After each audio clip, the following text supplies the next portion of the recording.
Hello, everyone. I hope you're having a great Wednesday so far.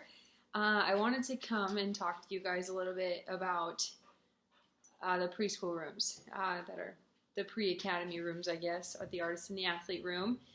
Um, I've been getting a few questions, which I know they're really big questions, really great questions about classroom management and some things that we can do to uh, make the time beneficial for all the kids instead of just giving all of your attention to maybe a few troublemakers that are either in the athlete room and they are being crazy, just running around and kind of being disrespectful. And then sometimes even in the artist room, some kids can be a little too crazy and not being able to focus on the activity. So some things that I've kind of talked through with a few of you individually have seemed to be helping. One thing I would definitely suggest is in the athlete room. If you find yourself in the athlete room for a Sunday and there's one kid that needs to be calmed down, one thing you can do is try to sit them down, maybe over by the shoe organizer, and just tell them they need to take a little bit of a break. If there's two of you in the room, hopefully there is, one of you can sit down with him, just him or her, give him or her a bit of a break, maybe like a minute or two, however, use your best judgment on that. Ask them if they think that they can join in on the activity like the rest of the kids have been doing since their time sitting, and see how that goes. Maybe a second strike offense would be moving them actually into the art room. I think that I've heard a few of you say that's worked. The artist room is a really great place for kids that seem to be a little crazy because it gives their brains some place to focus other than running around and being like physically active. So I'd say for the second offense, just bringing them over there to that room, explaining the situation to the teacher in that room, and then seeing how that fits. If that doesn't work and you just feel like it's time for you to be done with that situation, you can go ahead and find the team manager, which would be, like a Heather Christensen, Shannon Bozade, Sarah Benson, anybody like that. That usually has the iPad, or the girls that are walking around just making sure everything is functioning. You can go ahead and hand that child off to them, and they could see if they can kind of calm them down, or we can also send a text to their parents as well to relay what happened with their attitude. So those are a few things I've heard, and then vice versa for the artist room. If you feel like a kid has way too much energy, or they, even if you want to split up a brother duo, I know that we have that situation during one of our services, feel free to do that. Even if you could even feel out switching them from room to room, separating a few boys that seem to be having a problem, or anything like that. I'm very okay with you guys using your best judgment on how to manage those situations between the rooms. So that would be my biggest way of solving those problems.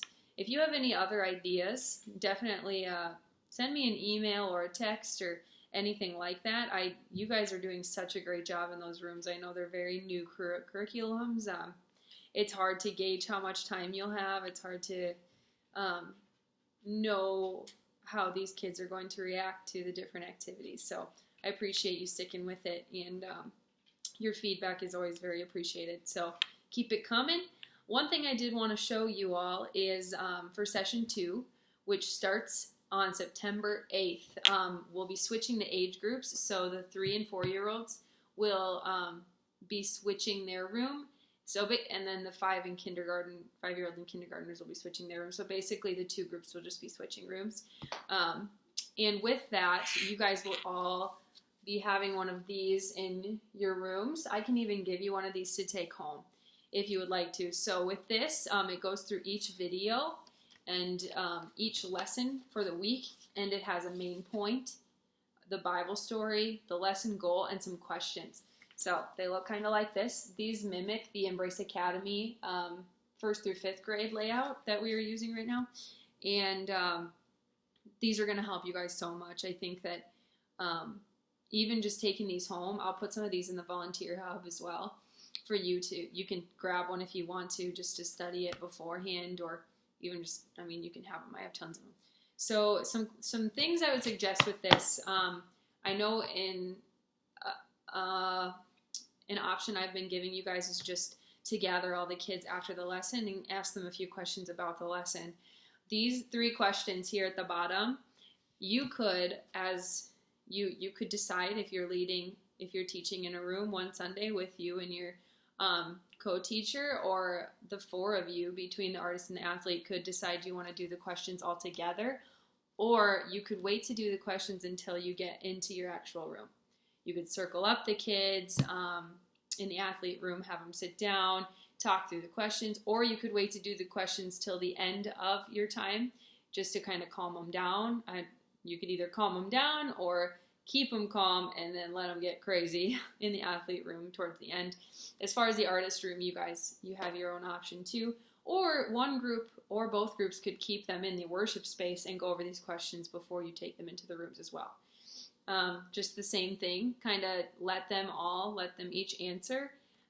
We want to get some good question and response from them at this age, just to develop their critical thinking, that kind of thing. So these questions are going to be key.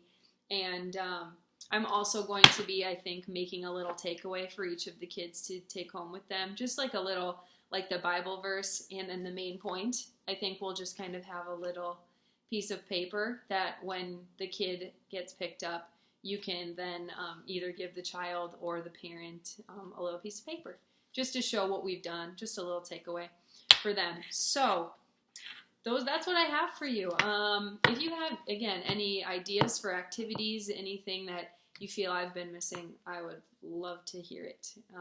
Just appreciate you guys so much. I know preschool can be tough to teach, but truthfully, it's my favorite. I was a preschool teacher before this, so their little cute minds are so fun to watch grow and see that they have gifts and talents in one way or another, and then also just the way they develop their knowledge of Jesus. So if you have any ideas of other people that might like this system or being in one of these rooms, I would love to hear that too. I think like most people come into serving and they're a little scared to jump into preschool, which obviously makes sense. You guys are rock stars. So let me know if you have any questions, and I will see you all soon. Thank you.